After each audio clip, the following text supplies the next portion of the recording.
Good morning, class 8. This is the first chapter of civics, the Indian constitutions. In these chapters, you have to read these 7 points. Number 1 is what is constitution, 2 importance of constitution, 3 India's constitution, 4th working of constitutions, 5th the preamble, 6th need for laws, and 7th laws and dissent. So today first I am going to share words meaning of this chapter. मैं इस chapter का आपको words meaning दे रहा हूँ और कोशिश कर रहा हूँ कि इंडियाज कॉन्स्टिट्यूशन तक आज कंप्लीट हो जाए और 3 क्लिप में इसे कंप्लीट कर दूँ। तो ये आपका रहा वर्ड्स मीनिंग, 1 बाय 1 आप देखें। Number 1 precaution means safe guard, मतलब सुरक्षित, सावधानी बरतना। एस्पेक्ट पॉइंट ऑफ व्यू या डायरेक्शन, दिशा। एलिबरेट प्रोवाइड एडिशनल डिटेल, किसी चीज़ को विस्तार में बताना। ग्लिम्स मतलब ब्रीफ व्यू या ग्लांस, झलक, अचानक नज़र पड़ना।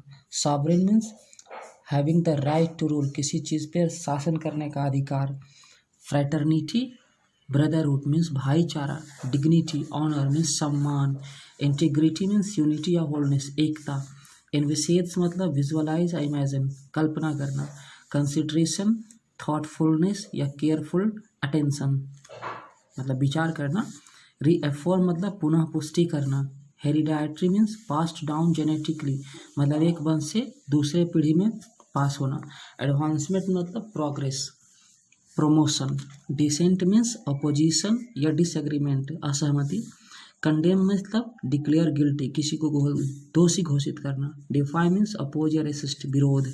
इम्पेरियलिस्ट साम्राज्यवादी। टॉलरेंस सहन शक्ति। मैच्योरिटी परिपक्वता। And let's start first topic this lesson.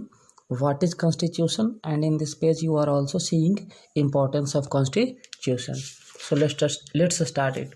सबसे पहले constitution क्या है? Constitution is a set of rules according to which government of a country runs.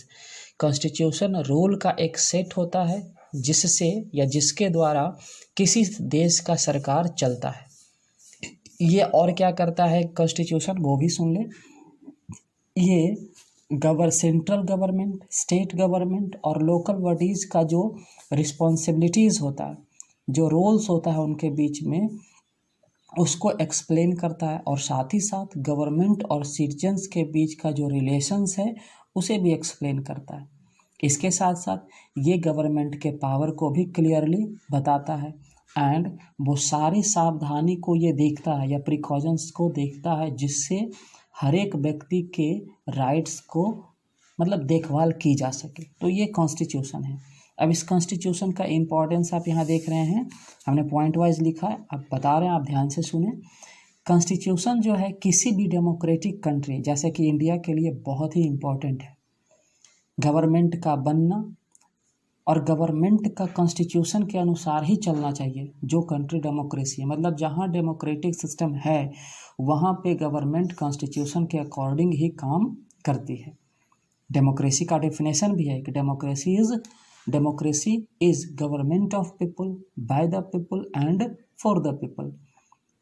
So constitution का मतलब है कि गवर्नमेंट जो है किसी एक व्यक्ति या किसी पावरफुल व्यक्ति के ग्रुप के हाथों ना चले। गवर्नमेंट के पास पावर कितना हो ये सारा का सारा डिफाइन कौन कर देता है? कॉन्स्टिट्यूशन।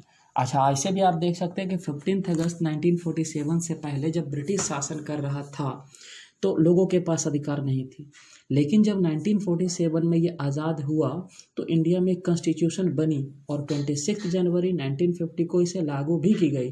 तभी से ये एक रिपब्लिक बना और तभी से ये सारे कॉन्स्टिट्यूशन के फंक्शन यहाँ पे दिख रहा है। 2 फंक्शन तो हमने बताया, पहला था formation of government and works according to constitution, सरकार का बनना और कॉन्स्टिट्यूशन के अनुसार काम करना। दूसरा, गवर्नमेंट जो है किसी एक व्यक्ति या किसी ग्रुप ऑफ व्यक्ति के द्वारा ना चले, इसका भी देख रेख करना। अच्छा, आगे लोगों का जो गवर्नमेंट का जो पावर है और लोगों को जो राइट्स है उसे डिफाइन करना। आगे क्या है? Ensure that power are not misuse, जो पावर है गवर्नमेंट के पास वो गलत तरीके से यूज ना हो, इसकी भी ध्यान रखना। And last, safe guard the right citizens, यानी लोगों का जो राइट्स है उसे सुरक्षित रखना। लास्ट पॉइंट देखते हैं, इंडियाज कॉन्स्टिट्यूशन। चलो इंडिया के कॉन्स्टिट्यूशन के बारे में, यानी अपने देश के कॉन्स्टिट्यूशन के बारे में थोड़ा बहुत जानकारी हासिल करते हैं।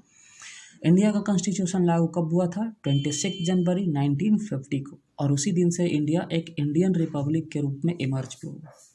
तो हमारा कॉन्स्टिट्यूशन जो है इसको बनाया कैसे गया? तो यहाँ पे बताया जा रहा है कि हमारा जो कॉन्स्टिट्यूशन है ये बहुत ही सावधानी पूर्वक स्टडी की गई दूसरे कंट्रीज़ के कॉन्स्टिट्यूशंस को, और उससे फिर इसे प्रिपेयर किया गया। बहुत सारे आइडियाज़ को कॉन्स्टिट्यूशन में जो इंक्लूड किया गया, या फिर लोगों के नीड्स और कंडीशन की जो बातें हमारे देश में, ये सारे जो नीड ऐड की गई, ये दूसरे कंट्री के कॉन्स्टिट्यूशन को स्टडी करके उनसे ली गई। एंड इसी वजह से क्या है, आज दुनिया का सबसे बड़ा कॉन्स्टिट्यूशन भी ये है और सबसे बेस्ट भी है। अब हमारा कॉन्स्टिट्यूशन जो है समय की ज़रूरत के अनुसार ये बदलता रहता है, तो इस तरह के बदलाव को कहा जाता है अमेंडमेंट। इसी प्रोसीजर को, ये जो बदलाव का प्रक्रिया है, इसी को कहा जाता है अमेंडमेंट। अब ये अमेंडमेंट क्या है? ये अमेंडमेंट जो है, पार्लियामेंट में 2 हाउस होती है, आगे पढ़ोगे बहुत उसके बारे में आप, लोकसभा और राज्यसभा। ये दोनों हाउस मिल करके क्या करती है, प्रेसिडेंट के सहमति से जब किसी तरह से बदलाव करती है तो कोई अमेंडमेंट पास होता है। इसके मदद से होता है कॉन्स्टिट्यूशनल अमेंडमेंट, मतलब कॉन्स्टिट्यूशन में बदलाव। New state have been created, नए राज्य का क्रिएशन होना। New terms have been included in the preamble, जो प्रिम्बल है उसमें नए टर्म्स को ऐड करना। And some aspects of the fundamental rights have also been changed, और फंडामेंटल राइट्स के कुछ जो चीज़ें हैं उसको भी बदलना। ये सारा का सारा अमेंडमेंट के थ्रू ही होता है। एंड ये आपका होमवर्क है, 4 क्वेश्चंस यहाँ दिख रहा है। हालांकि मैं आपका होमवर्क मैंने फर्स्ट पेज में ही वर्ड मीनिंग के रूप में यहाँ पे शेयर कर दिया था, बट ये भी बना लीजिए आप। व्हाट इज़ कॉन्स्टिट्यूशन, क्या है वो? Right any 2 importance of constitution, constitution के कोई 2 इम्पोर्टेंस लिखे। तीसरा, व्हाट मीन्स अमेंडमेंट, अमेंडमेंट क्या है? और चौथा, अमेंडमेंट की मदद से सरकार क्या क्या कर सकता है। That's all. एंड लास्ट में एक रिक्वेस्ट और करूँगा कि यदि आप बुक खरीद लिए हैं तो आप न्यू चैप्टर, यानी जो न्यू चैप्टर मैं स्टार्ट कर रहा हूँ या करने जाने वाला हूँ, उस चैप्टर को आप एक बार रीडिंग ज़रूर दें पहले, तब वीडियो क्लिप देखेंगे तो शायद ज़्यादा समझ में आए। धन्यवाद।